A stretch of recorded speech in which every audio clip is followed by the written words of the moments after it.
Samajwadi party के राष्ट्रीय अध्यक्ष अखिलेश यादव पहुंचे मुरादाबाद में समाजवादी पार्टी के पूर्व विधायक हाजी यूसुफ अंसारी के बेटे के रिसेप्शन कार्यक्रम में करी शिरकत।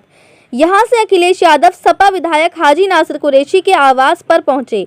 इसी के विषय में अखिलेश यादव ने मीडिया को जानकारी देते हुए बताया कि मैं यूसुफ अंसारी जी की पारिवारिक कार्यक्रम में शामिल होने आया हूं और मुबारकबाद देने आया हूं। मुरादाबाद, रामपुर और आसपास के जिले ये सभी समाजवादियों के साथ हमेशा रहे हैं। मैं मुरादाबाद और आसपास की जनता का बहुत धन्यवाद देता हूं, जिन्होंने समाजवादी पार्टी के हर एक प्रत्याशी को जिताने का काम किया है। मुझे उम्मीद है कि आसपास के जितना भी इलाका है, क्षेत्र है, वे एक बार फिर समाजवादी पार्टी के साथ खड़ा दिखाई देगा। अखिलेश यादव ने आगे जानकारी देते हुए बताया कि जब से बीजेपी की सरकार आई है, अन्याय लगातार बढ़ता जा रहा है, अन्याय चरम सीमा पर है। और मैं आपको कन्नौज का उदाहरण दे सकता हूं। वहां पर सरकार के डिप्टी सीएम के माध्यम से लगातार संपर्क रहा। वहां पर बहुत सारे भारतीय जनता पार्टी के लोग लगे रहे। एक हत्या हुई, उसके बाद मैंने जिलाधिकारी को कहा कि अगर हत्या हुई है तो उसके दोषी आप लोग हैं, प्रशासन। अगर प्रशासन सही समय पर न्याय दे देता तो घटनाएं नहीं होंगी।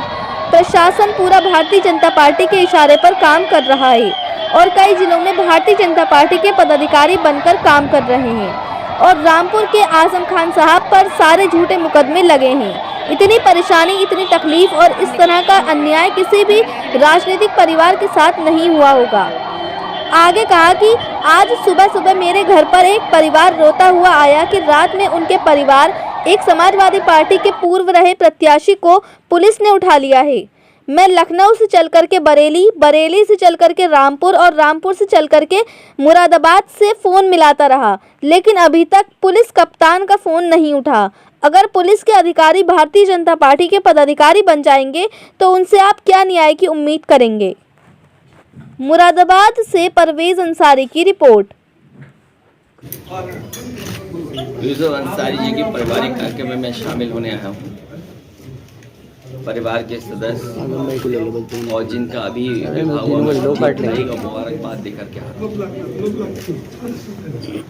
मुरादाबाद, रामपुर और आसपास के जिले ये समाजवादियों के साथ हमेशा रहे हैं। मुझे याद है कि पिछले चुनाव में मैं मुरादाबाद में आया था और कई बार कुछ लोगों से जब बात हुई, उन्होंने यही कहा कि आप दूसरे जिलों को देखिए, यहाँ तो हम आपको जिता करके भेज रहे हैं।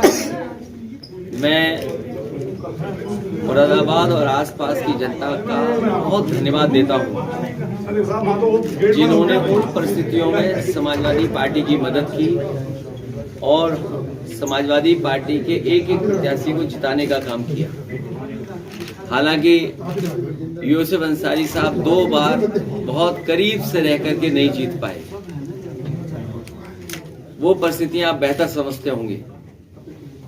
मुझे उम्मीद है कि आने वाले समय में यहाँ आसपास के जितना भी इलाका है, क्षेत्र है, वो एक बार फिर समाजवादी पार्टी के साथ खड़ा दिखाई देगा।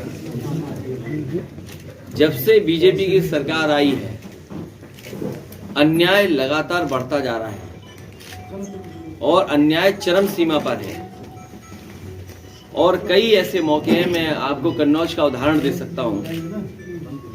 वहां पर सरकार के डिप्टी सीएम के माध्यम से लगातार संपर्क रहा। वहां पर बहुत सारे भारतीय जनता पार्टी के लोग लगे रहे। एक हत्या हुई, उसके बाद मैंने जिलाधिकारियों को कहा कि अगर हत्या हुई है उसके दोषी आप लोग हैं, प्रशासन है। और ये बात मैंने इसलिए कही कि अगर प्रशासन सही समय पर न्याय दे दे तो घटनाएं नहीं होंगी। प्रशासन पूरा भारतीय जनता पार्टी के इशारे पे काम कर रहा है और कई जिलों में भारतीय जनता पार्टी का पदाधिकारी बन के काम कर रहे हैं। वो रामपुर हमारे बगल में आदरणीय आजम खान साहब बैठे हैं, इन पे सब झूठे मुकदमे लगे हैं। इतनी परेशानी, तकलीफ और इस तरह का अन्याय किसी भी राजनीतिक परिवार के साथ नहीं हुआ होगा जितना इनके साथ हुआ है। आज जब मैं आपसे मिल रहा हूं, बात कर रहा हूं, सुबह सुबह मेरे घर पर एक परिवार आया और रोता हुआ आया कि रात में उनके परिवार एक नहीं होंगे। प्रशासन पूरा भारतीय जनता पार्टी के इशारे पे काम कर रहा है और कई जिलों में भारतीय जनता पार्टी का पदाधिकारी बन के काम कर रहे हैं। वो रामपुर हमारे बगल में आदरणीय आजम खान साहब बैठे हैं, इन पे सब झूठे मुकदमे लगे हैं। इतनी परेशानी, तकलीफ और इस तरह का अन्याय किसी भी राजनीतिक परिवार के साथ नहीं हुआ होगा जितना इनके साथ हुआ है। आज जब मैं आपसे मिल रहा हूं, बात कर रहा हूं, सुबह सुबह मेरे घर पर एक परिवार आया और रोता हुआ आया कि रात में उनके परिवार एक समाजवादी पार्टी के पूर्व में रहे प्रत्याशी उसको उठा लिया है पुलिस ने। मैं लखनऊ से चल करके बरेली, बरेली से चल करके रामपुर और रामपुर से मुरादाबाद तक मैं फोन मिलाता रहा हूं, लेकिन अभी तक पुलिस कप्तान का फोन नहीं उठा। सोचिए, अगर पुलिस के अधिकारी भारतीय जनता पार्टी के पदाधिकारी बन जाएंगे, उनसे क्या न्याय की उम्मीद करेंगे आप? और ये एक घटना नहीं है। झांसी में दीपक यादव जो घटना में नहीं था, कहीं मौजूद नहीं था, सीडीआर में कहीं नहीं। आजकल तो इतना कुछ है, साइंटिफिकली आप टेक्नोलॉजी से प्रूव कर सकते हैं कौन कहां किस समय था। वो मौके पे नहीं, उसको जेल भेज दिया। ईडी, सीबीआई, जितनी भी संस्थाएं वो सब पीछे लगा दी। रमाकांत यादव, मैं कितने नाम लूं जो समाजवादी पार्टी के लोगों पर झूठे मुकदमे लगे हैं। ये भारतीय जनता पार्टी ने जो नई परंपरा चलाई है, ये लोकतंत्र को खतरा पैदा कर रही है। लोकतंत्र में ये स्वस्थ व्यवहार नहीं है कि आप अपने पॉलिटिकल लोगों पर झूठे मुकदमे लगाएं। मुझे याद है जिस समय बिजली विभाग का प्रोविडेंट फंड उनके कर्मचारियों का एक प्राइवेट कंपनी में इन्वेस्ट कर दिया गया था।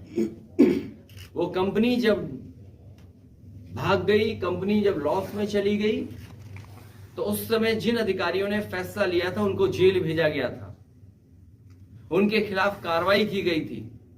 मैं इन्हीं भारतीय जनता पार्टी के लोगों से पूछना चाहता हूं, LIC, state bank of India और न जाने कितनी संस्थाओं का पैसा अपने सबसे प्रिय उद्योगपति को लगा दिया। आज कई लाख करोड़ का घाटा हो गया है। क्या उन अधिकारियों को भी जेल भेजा जाएगा जिस तरीके से प्रोविडेंट फंड को भेजने वाले अधिकारियों को सालों साल जेल रखा गया था? क्या भारतीय जनता पार्टी, SBI, क्या भारतीय जनता पार्टी LIC के बड़े अधिकारियों को जेल भेजेगी? क्योंकि उत्तर प्रदेश में एक उदाहरण है कि अगर आपने किसी प्राइवेट कंपनी में